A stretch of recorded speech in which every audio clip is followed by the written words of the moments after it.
Good evening, everybody, and welcome to the Willson SFL Kickoff Show. I'm Mike Daggs. He is Gerald Smith. It's been one of them days, man. Things are just kind of crazy. Thank God it's Friday, as they say, because here we are, and SFL action's about to begin. So happy to have you all with us to get the week started. Week 3 of season 24 is just around the corner, and a special new twist to the show. Joining Cameron Irvine on the production side of things is the legendary Ron Haynes. Look, he does awesome work. We've seen him Yep. a lot through like the Haynes Vision stuff. He's provided for a lot of stuff. So it's going to be really, really interesting to see how them two work together and what kind of Yeah. cool stuff we can see. Yeah. I hit up Ron Haynes. I said, "How would you feel about being part of the Willson SFL kickoff show?" And he said, "I'd be honored to help." And I'm like, and then Cam yelled at me because he said, "Well, now you're abusing Ron." I said, "I asked nice. I asked if he was willing to do it. He said yes." And yeah, you can't make It everybody comes at a cost. yeah, we pay him with our thanks There you go. and a shout out on the beginning of the show. That It's, should be everything you need. I'll take it. Yeah. Well, you're here on the show though. I know. Yeah, I know. Yeah. Like I take flattery. All right, why don't we recap the previous week, and then we'll get into this upcoming week. We've got another slate of 12 games coming up in week 3. We had 12 games in week 2, so a lot of heavy loaded weeks here early on in the season. Every team has now played at least one game. There's only 10 teams out of 25 remaining that are unbeaten after 2 weeks of play. 9 teams are still without a win. Yeah, and that's look, and there's a lot. There's 0-2s and everything else going in here.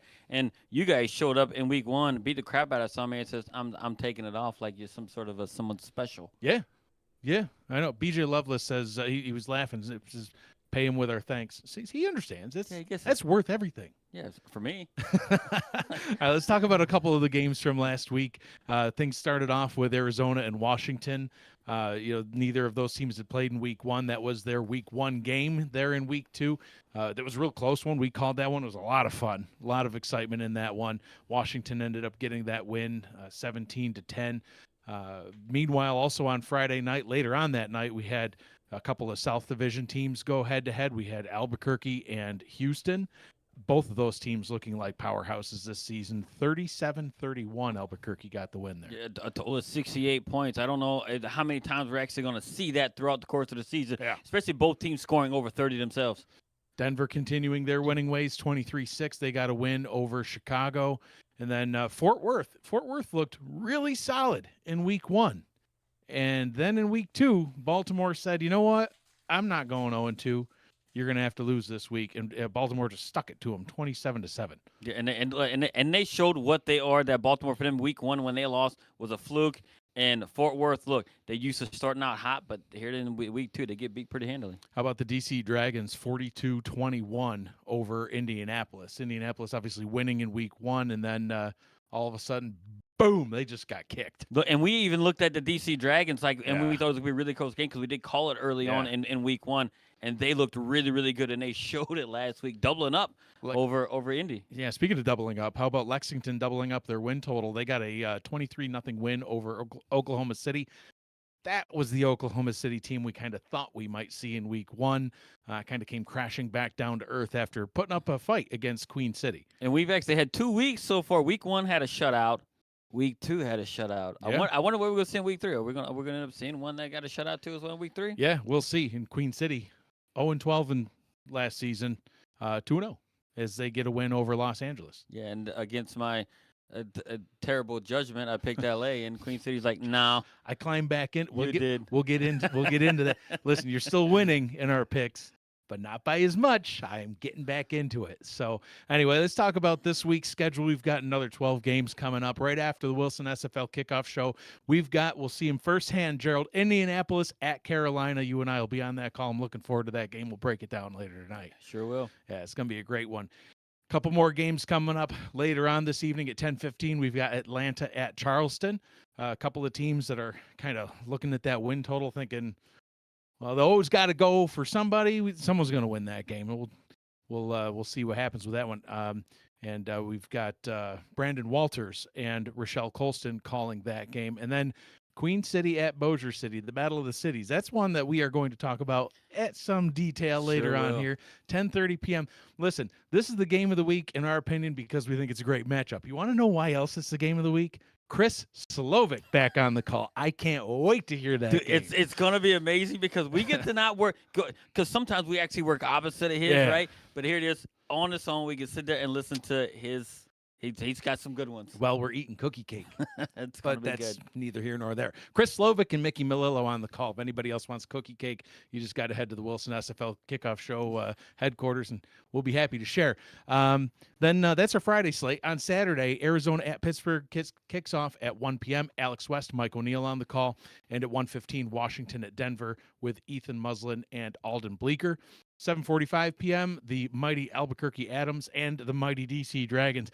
That one was a game I thought might also be counting as the game of the week because those are two really good teams. Jacob Clear back in the saddle now and DJ Kilgannon on the call. At 8 p.m., we've got Oklahoma City on the road in Vancouver with Colin and Rick. On Sunday, we're starting back off at 1 o'clock in the afternoon again. Minnesota at Baltimore. Speaking of powerhouse teams, Cameron Duty and Baron Wendt. Both of those teams 1-1. It's just kind of like, really? It doesn't make sense early on in the season. Like that's okay, but listen, and one of them is going to be 1-2. Yep, that's kind of wild to think about. But 1:15, we've got Houston at Nashville with Chris Curtis and John Warren, who's rejoining the crew for the first time in a little bit. Then we got some games later on that night. 7:45 p.m. Lexington at Sin City. And speaking of Sin, Chad Rowland and Eddie Gage on the call. Listen, I'm just saying. It fits. It fits. I'm just saying. I'm not saying anything specific. Just general terms. Chad and Eddie together. Listen, if you've ever watched The Streets Are Talking, you know it's not always, PG or even PC, if you will. Yeah, it's R. It's probably NC-17. That's what it is. I hope they behave themselves here on the SFL, but we'll find out. At 8 p.m., Los Angeles at Chicago, Tyler Falk, Brett Solberg. And then, of course, on Monday night, you have the Monday Night Spectacular right after this week in the SFL. This one's going to be a great game, too. Florida at Mexico City with Cameron Irvine and Charles Doherty. Yeah, man, you guys getting the specialty treatment. First game of the season. Take a week off, and now you got the primetime game Monday night. Champs, baby. So jealous. I'm hoping next week I'll be able to show the championship ring. I just found out my team doesn't even know this yet. So if they're actually paying attention to the show, looks like Dan Tritz is there. Hey, Dan, our championship rings are done, and we're going to get them mailed out here pretty soon. So anyway, let's get back to the show. Let's talk about our game of the week, Queen City at Bossier City. Both of these teams are 2-0. But even early on in the season, I have to ask, are they really 2-0? The combined record of their opponents, 0-8. So their opponents have won nothing. But let's not take everything away from these teams. They've won the games, right? They're 2-0. I don't think anybody gave either of these teams, especially Queen City, a chance at being 2-0 here in week 3, but here they are. They're both top 5 in scoring. They're both top 10 in net points. They both have solid passing and rushing performances. They're both forcing turnovers and getting sacks. These are not last year's Queen City Corsairs or Bossier City Steamers, right? First meeting under these brands for these teams, but they actually do have a storied history as far as the franchises go.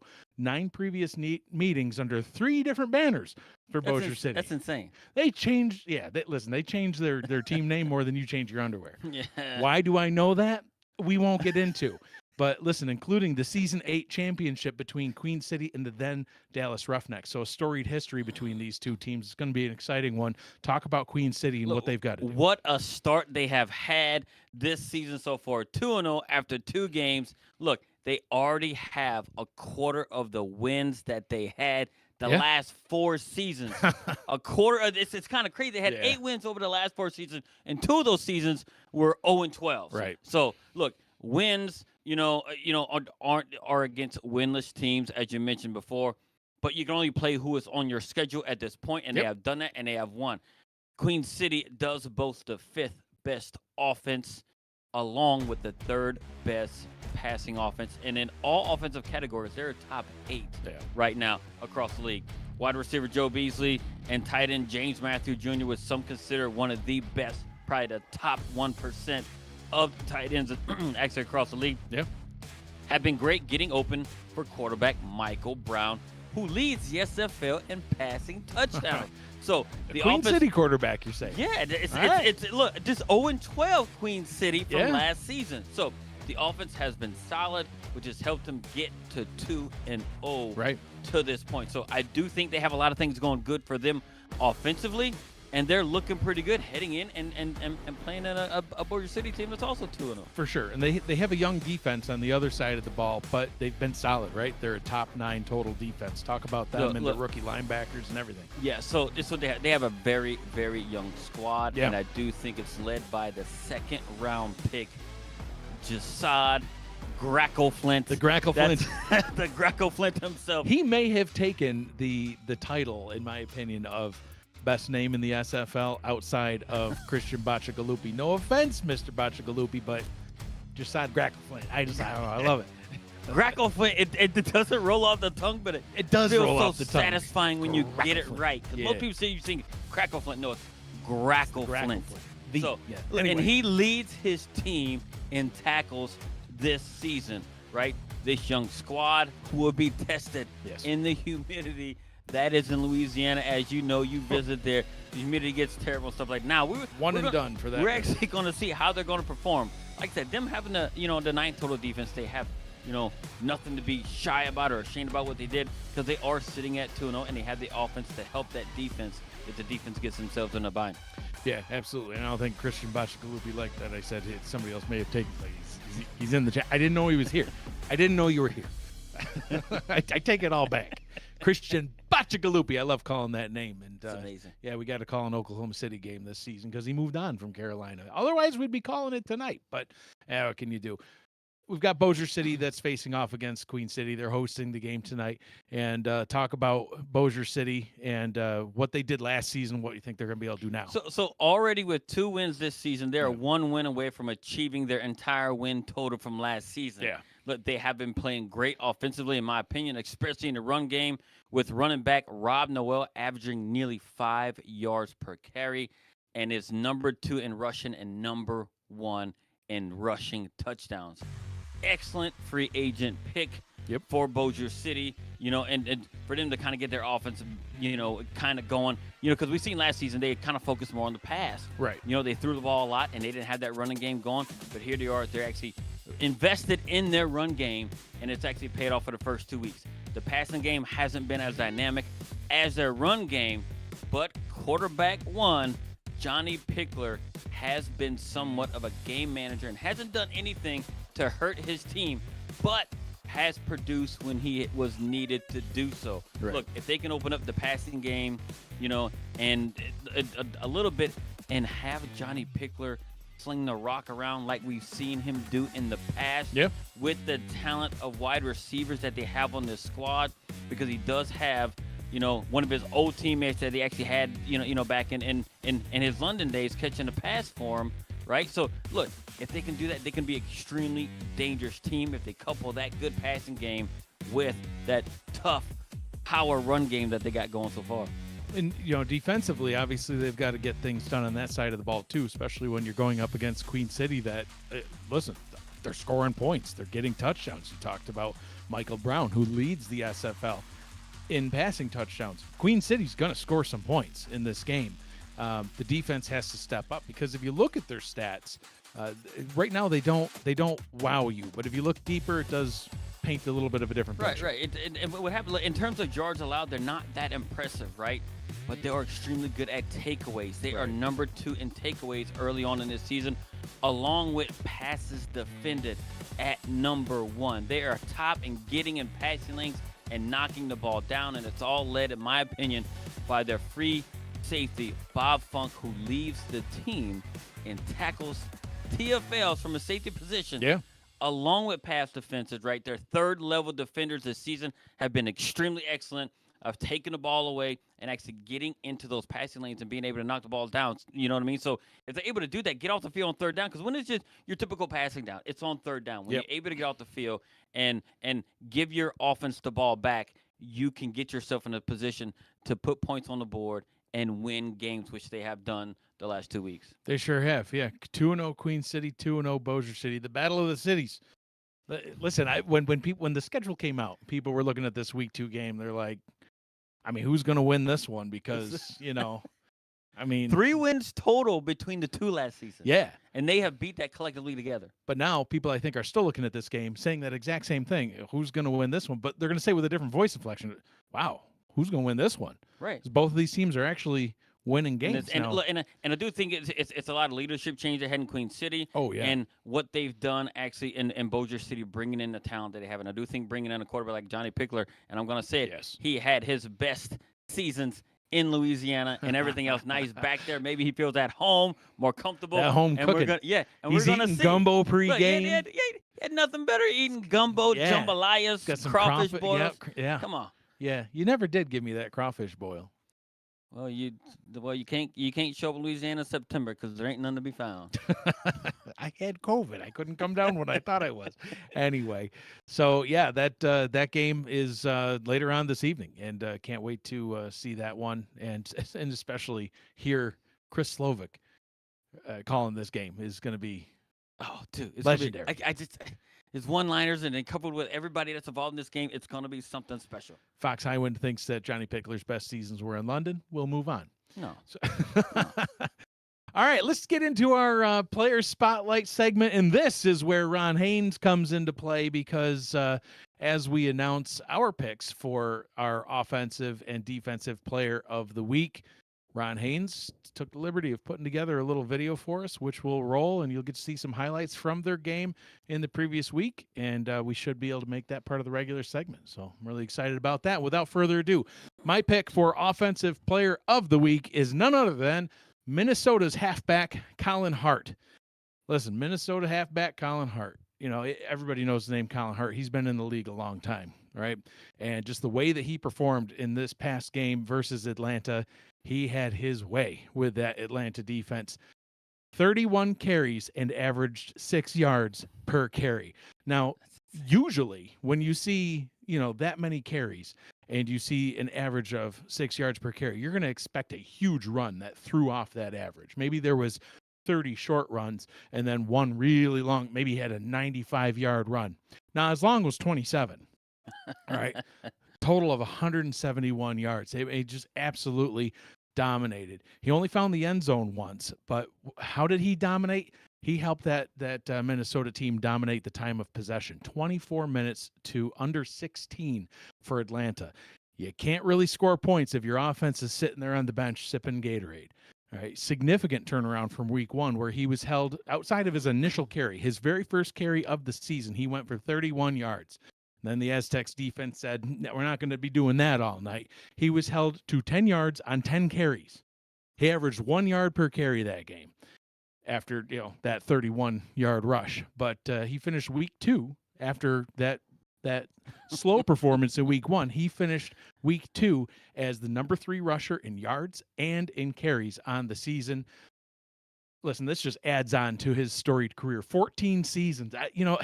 I know you spent some time with Colin Hart in Louisiana, but I knew he went back away. But I'm thinking, 14 seasons? Where's the time going, man? Like, I did not think he had been in the league for 14 seasons. But then you look, he was a 5-time All-Star. He led the league in rushing in season 23. And, oh, by the way, made the All-Star roster. He passed 17,000 yards on his career earlier on this season. It's only 2 weeks in. He's number 2 in carries all time, number 2 in yards all time, number 2 in touchdowns all time. Behind who? BDG Hollywood, of course, the legendary Hall of Fame BDG Hollywood. And watch out, he's at 177 touchdowns versus BDG's 178. So even though both of those players are still active, BDG, he's only got 1 touchdown behind you. Somebody's going to be, that touchdown title is going to be in play all season long for sure. Like I said, he led the league in rushing yards last season. Get this man in the Hall of Fame. See, and I don't understand why he isn't in the Hall of Fame. Even when he came to Louisiana, he already had the statistics of that. He's a quiet guy, and you know what? If he's a little bit more vocal, maybe he would get his name a lot out there, but he's a household name for those of us who know, been in the league and know the history of what's going on in the league. He was really dominant when he played for those Sioux Falls Sparrows, and once he came to us, was extremely, extremely good there. moved on, and now he's actually an all-star back again. Like you said, led the league in rushing and everything else. He deserves a Hall of Fame nod, and I couldn't agree more. Being that dominant, you deserve to be Yeah. the offensive player spotlight. Yeah, listen, there's so many different players in the league that probably have that Hall of Fame pedigree. There's only so many people that can get in. We only have one induction per year. It's not even one per season. So, but I don't think it's going to be very long before Colin Hart gets into the Hall of Fame, and he is my pick for Offensive Player of the Week. And let's talk about your pick for Defensive Player of the Week. Take it away. For me, it's Defensive Player of the Week, and not only does this person actually done it on the field, actually done it off the field as well.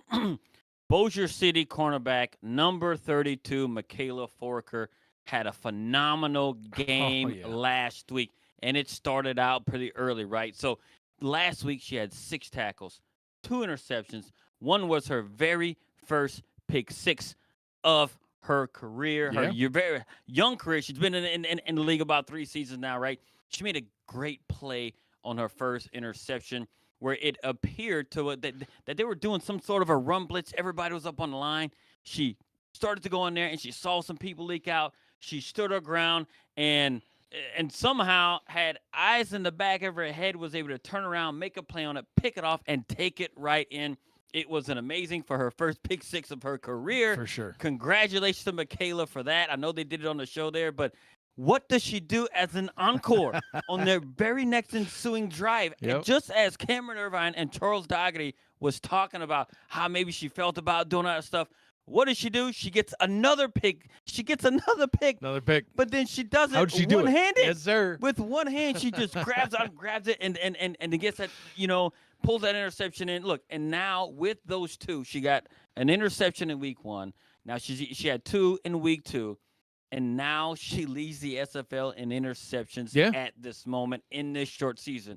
Now, her progression as a player has come a long way, as she now sits at, think about this, she had 3 so far across 2 games this season.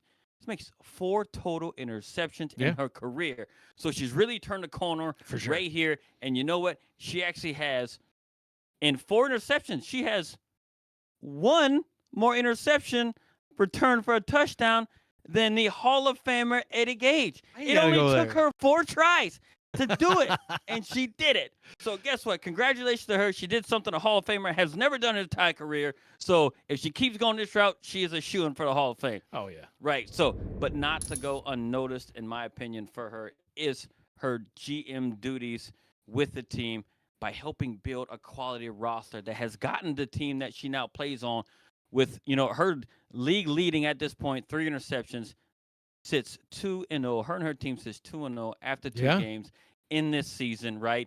Almost reaching, like the win total in 2 weeks that they had last year, which is just 3. So, credit to her for doing things on the field that she done, and also doing things off the field that actually got her and her team in a situation. Look at the chat.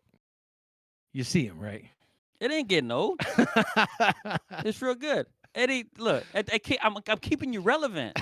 I'm keeping you relevant. You're retired. Wait, who retires from the league and still gets their player talked about as much as we talk about you, Eddie? Yeah, it ain't getting old. No. He just doesn't like hearing it. But I remind you. We're just getting started.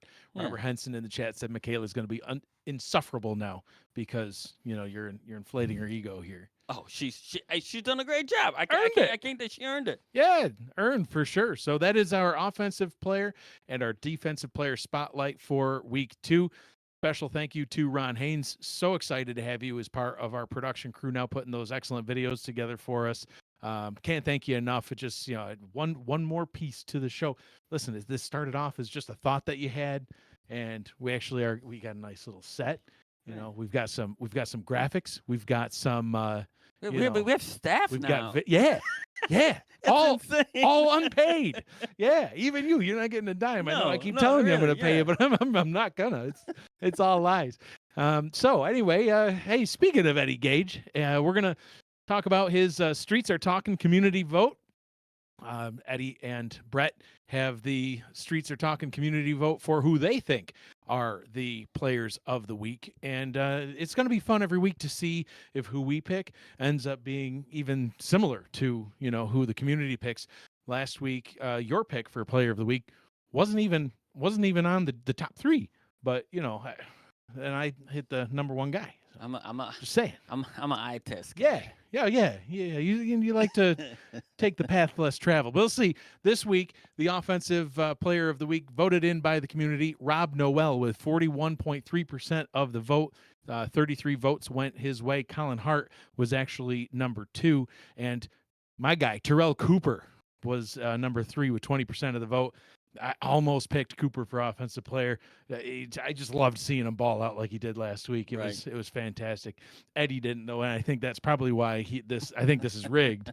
I think Eddie's like, man, Cooper's not. He's not. No, but he probably deleted some of his votes, shifted them over towards Rob Noel. For defensive player, Gerald, the community agreed with you this week. Michaela Forker with 58.8% of the vote. They learned their lesson last week. They learned to listen to me, and we can have this moment together, guys. You got to get on with me. Tony Roberto came in number 2, the boogeyman himself, and Emmanuel Blackman in number 3, 17.5% and 12.5% of the votes, respectively, for each of those two guys. Congratulations to everybody in the top 3, offensively and defensively. Excellent performances by that whole group. So let's get into it now, Gerald. Coming up next, we've got Indianapolis at Carolina.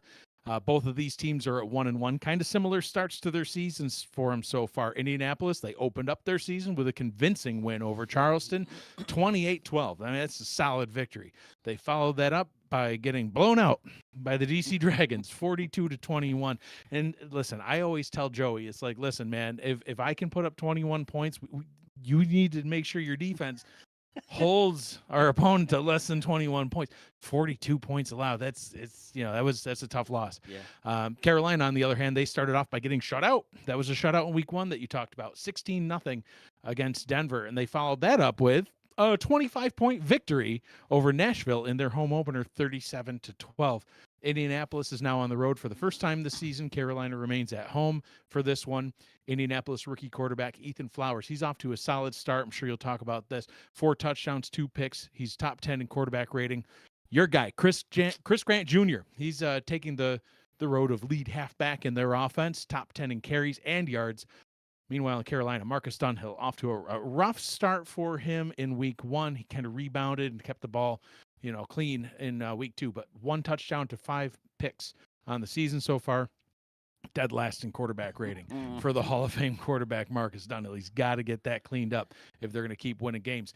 Halfback Riley Quintero, he's getting things done on the ground, though. He's also top 10 in carries and yards. These teams played each other each late last season in week 15 here in Raleigh, North Carolina. Carolina got the win in that one, 31-17, but it's a whole new season, whole new game. Talk about Indianapolis and what they need to do. So, and the Ramblers had such a turnover from last season in terms of roster by bringing in 19 new players to this team. It's just like a flush reset. And if my math is mathing, out of 29 total players, you get 19 that are brand new on the roster. So that's a huge turnover. It's good, man. And I guess, I don't know. I think I counted right. I don't know. But look, most notably, in my opinion, is Chris Grant Jr. Most notably. Rebs, baby, most right notably. there. Okay. So, and strong safety King Jamal from Kent, who brings his leadership because he's one of the most tenured players on this team with his 43 career interceptions to Indianapolis to help the Ramblers do their thing. Indy has a power run game. They're number 1 in rush offense across the league, led by, you guessed it, Chris Grant Jr., who leads the team in rushing, along with fullback Joe Harleman, who's not too far behind in those yards as well. They're both averaging nearly 5 yards per carry, which helps rookie quarterback Ethan Flowers take some pressure off him. And I think what it's a phenomenal thing to see, especially when Indy, last season they didn't really have that run game. Under this new leadership that they had, they actually brought in the right pieces and they're making the most of it. Right? Mm-hmm. Look, not much is being asked of the rookie quarterback Ethan Flowers, but he delivers when needed. He is number 2 in touchdown passes so far, number 6 in QBR thus far. Defensively, they aren't jumping out and wowing anybody, but they have a top 10 overall defense with the 2nd best sack rate. Now, if they can pressure the quarterback, and we already know when you put pressure on a quarterback, it is eventually going to generate turnovers.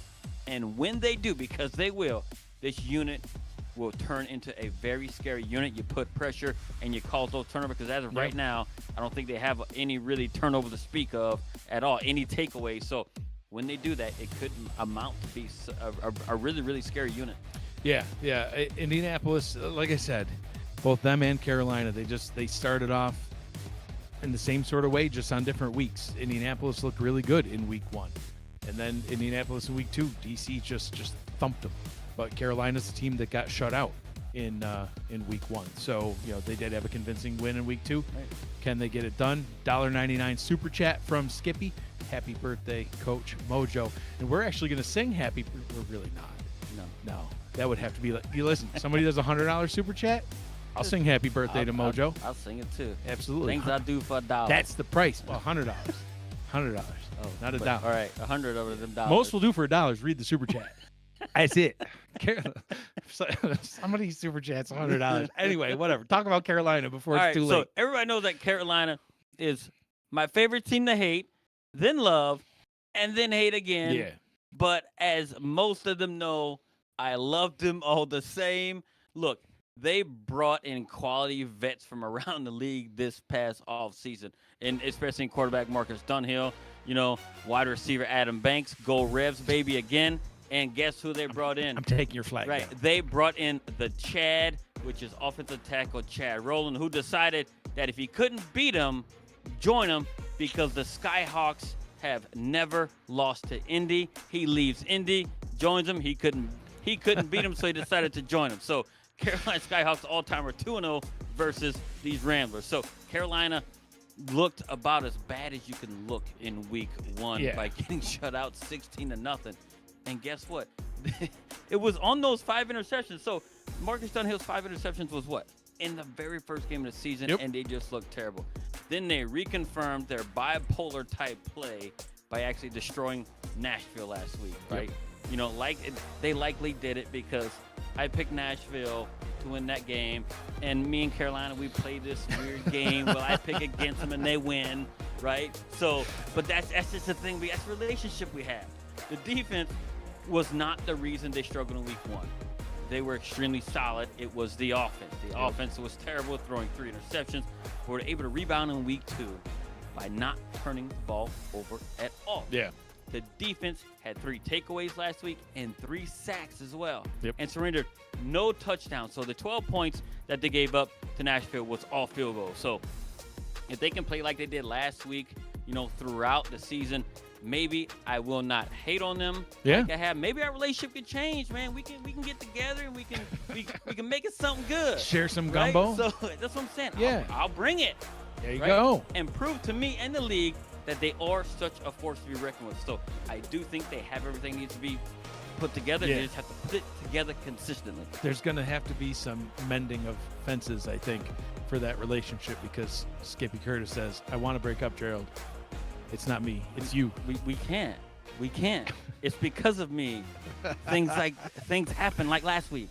Yeah. Yeah, because of me. exactly. It's Exactly. because of me. Listen, you know what? We'll see what happens when we get to midseason, and we'll go ahead and we'll dust off and revisit the Pretenders and Contenders segment, because I got to tell you, that was fun.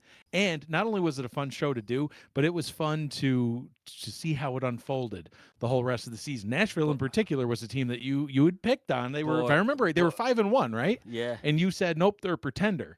I was You said they nervous. might not win at all. And the they rest of won them. one. They got. I One ain't game. gonna say they got lucky. The team we expected them not to beat, Yeah. which was Canton, they beat. They beat Canton. So, but it was such nerve wracking. It made the end I of the did that season too. fun. Yeah, and now they're not here. Beat them right out of the league. Anyway, so let's move on. Listen, Indianapolis, Carolina coming up in just about 10 minutes time. But first, more importantly, I would say, let's talk about our picks on the season. I climbed back into it. I'm only 1 pick behind you now. I sandbagged last week.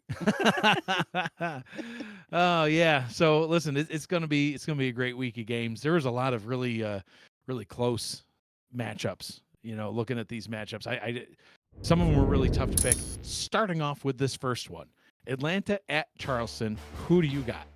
All right, I'm going to go and I'm going to take Atlanta. Why? Because just seeing what Charleston has lost last off season and how they struggled, in the games that they played, I'm like, all right, I have to take Atlanta. I think they're a little bit more well put together. Right now I'm taking Atlanta on the road, and I know Charleston's playing at home, but I am taking Atlanta on the road. I do think they get it done. All right, well, I'm going to go with Charleston because when I picked Atlanta last time, Fox Highwind in the chat was saying, like, hey, great pick. They lost. I can't have that happen again. This was actually, it was a really close, tight game to choose from. I'm honestly not sure. In this particular game, I thought the teams were very evenly matched, and I said Charleston's at home, and that's what gave me the edge for Charleston. Queen City at Bossier City, game of the week. I have to go because I do look. I will say both these teams are playing really, really well, and I do think they both have a chance to win this game. But I do think they're playing in Louisiana. Queen City, I think, to me, has a lot more to prove, especially under the leadership, especially the people that they played. But Bossier City has impressed me on the way the team build is and who they have there and the way that their flow is going, how they changed from a mainly passing team last season to a running team so far this season and doing it really, really well. I take Bossier City. I love me some Buffalo. I want to pick them every week. I couldn't do it this week. I can't shake the 0-12 from my head quite yet. I know they're 2-0, but Bossier City's 2-0. Both teams doing good this season. Bossier City's at home. I give the edge to them. I've got Arizona at Pittsburgh. Well, if you know me, you know what I consider Louisiana North. For some reason, I can't get myself to pick against them.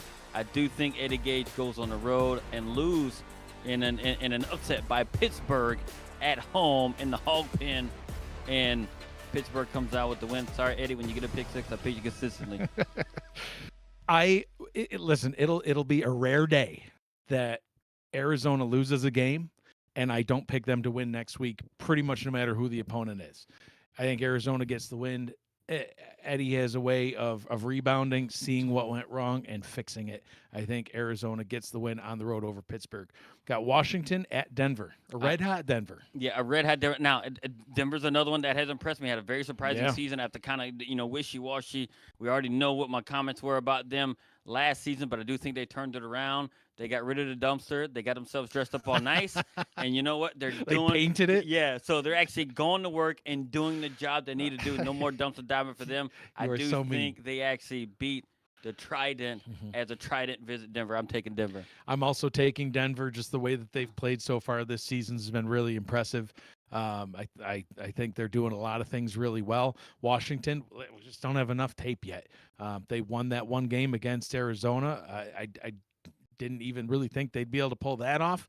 We didn't make a pick in that one because we didn't call that game. If I had made a pick, now that the game's over, I would have picked Arizona. So Washington, I'm not sure. They did look good. We'll see what they can do on the road in Denver. Albuquerque at DC. I think these two teams are extremely dynamic and extremely strong right now. Yeah. But the only thing I'm just going off of history right now. What I see, Albuquerque struggles on the road. And what are they doing today? They're on the road. They're at the DC Dragons, who've been putting it to teams so far the first 2 weeks. And I do think DC maybe not quite puts it to them like they did the first two opponents, but I think they win it at home. So Albuquerque is one of those teams that, I mean, they are playing really well. They look red hot, but something about it just, it's like, are they as good as the numbers are showing? I can't even give you a specific example or reason why. It's just one of those things you just get that gut feeling where it's like, I just don't know. And now they're on the road. I picked them to win at home because they always seem to win at home. They're on the road. They're on the road in D.C., and D.C. is beating the crap out of people right now. D.C., I think, is going to get the win. I do just have to touch on J.W. Hart. He says, well, Mike is dead to Fox, and now Gerald is dead to Eddie. Let me clear the air. I'm not dead to Fox. Fox and I have an understanding and a friendship that can't be broken by a simple pick. You are dead to Eddie, though. I've been dead to Eddie for a while. A long time. I might as well just double, triple, quadruple down on it. Pile on. Oklahoma City at Vancouver. All right, now this is a game I do think it's a lot more interesting what some people may think. Now, if OKC has a game to win this early on in the season, I think this is it right here, right? I do think it's a game that they can win, but I'm not picking them. I do think Andy Hamilton, because I just don't think Vancouver is what they used to be. Yes. Right? I just think it feels like maybe the heart's not in it or stuff like that. Maybe they need maybe a culture change. But the Vancouver of old is not the Vancouver we have now. I do think they are strong enough to take OK City down at home. Yeah, I'm going with Vancouver as well. I think last season was an aberration in their history. Vancouver is a team that always makes the playoffs, and then they usually always win a game in the playoffs. Last season they didn't make the playoffs. That's a fluke. I think they rebound. Oklahoma City still has work to do. It's going to be, honestly, listen, it's going to be tough for either of us to be picking Oklahoma City in really any games this season, just because of their roster, or the lack thereof of the talent on that roster. But watch out for them next season. I think when they have a full off season to restock, it's a great leadership crew over there in Oklahoma City. They're going to get some people on that team. Robert Thump says, keep underestimating us. I love it. I said I didn't have enough film yet. It's not an underestimation. I just didn't have enough tape to watch, but we'll see. We'll see. I'm underestimating them. I ain't gonna lie. Minnesota at Baltimore. So now this is a very, very good game. There's so many good games this week. It was hard to pick a game of the week, and making these picks was very difficult too. Yeah. Now, Baltimore is at home. You've already touched on many times. Of course, some shows Baltimore is extremely hard to beat at home. Yes. But the way Minnesota played last week is what I really expect them to play against Mexico City in week 1. Right. And they didn't. What they did, I think maybe they took my advice and went back to what was working for them. And it would work to extreme amount, and they put it to the other team. And I think they do it again right here. They don't really put it to Baltimore, but they come away with the win on the road. I think Baltimore's going to get the win. Listen, they're at home, and like you said, Baltimore, they win at home quite often. I think they do it here. I said at the beginning of the show, I think it's going to be really weird that one of these teams is going to be 1-2. Which one's it going to be? In this case, I think it's going to be Minnesota that's going to be 1-2. I think Baltimore gets the win. Houston at Nashville. Yeah, I'm going to make this one quick and short and simple. Nashville just doesn't have it. Their offense just isn't there. Yeah, they play good defense, but when you can't score points, you can't win. What, DeMond and his crew knows how to do, they know how to put up points, and Houston goes into Nashville and wins. I agree. I think Houston's looking really dominant this season, and we play them in week 4, and I'm a little scared. Because we always play really close games with Houston, and when they're looking really good too, Houston's going to get the win. And the thing about it, when you have the Lake Man, and you have a little bit of Blake B. Craze mixed in on defense, Houston every Lexington time. At Sin City. Now, I just can't buy into Sin City right now. They just don't look really good, even though they are the former Canton and everything else. They had, I think, some key players leave. The leadership is kind of still there, but I think Lexington is looking a lot better than what most people gave him credit for coming into the season. I think Lexington wins. Lexington looks red hot this season. Sin City, same sort of thing as Washington. I just don't have enough tape yet to get a good feel for them, but I do have a good feel for Lexington. They looked good last season. They're looking even better so far this season. I think they get the win on the road. Los Angeles at Chicago. I have to go with L.A. because I'm riding the L.A. train right now. And plus, Chicago has not looked impressive at all. Yeah. If anything, I do think they may have looked even worse than what they did last season. It seemed like they were putting something together at the end of last season, but this season it just looks it just looks like a mess, and I can't pick them right now because I don't see anything consistent. I kind of feel that way about both teams, and Chicago, they're at home. This was another game just like Atlanta at Charleston where I was like, I don't know, it's a toss-up, so I picked the home team. Simple as that. Chicago, I think, gets the win. Florida at Mexico City. I gotta go at Mexico City. Why? Until somebody beats the defending champs is when I might think about changing my mind, but the way you guys rolled in week 1, I do think you guys continue to roll right here in week 3. We'll pick each week whatever game the Aztecs are playing in. If I ever pick against the Aztecs, that means the team is up for sale and I've quit. Mexico City gets the win at home hosting Florida. And that's all the time that we have. Listen, our producer, Cameron Irvine, said, well, we know you're going to go. We know you're going to go a minute over. Man. I still got 30 seconds, so I can just stand here and stare at the camera. I'm not going to do that. Nobody gave us $100, so we don't have to sing happy birthday. Right. But, hey, that's it. So we've got Indianapolis and Carolina coming up next. This has been Mike and Gerald on the Willson SFL Kickoff Show. And, again, thanks to Ron Haynes for our videos and Cameron Irvine for producing.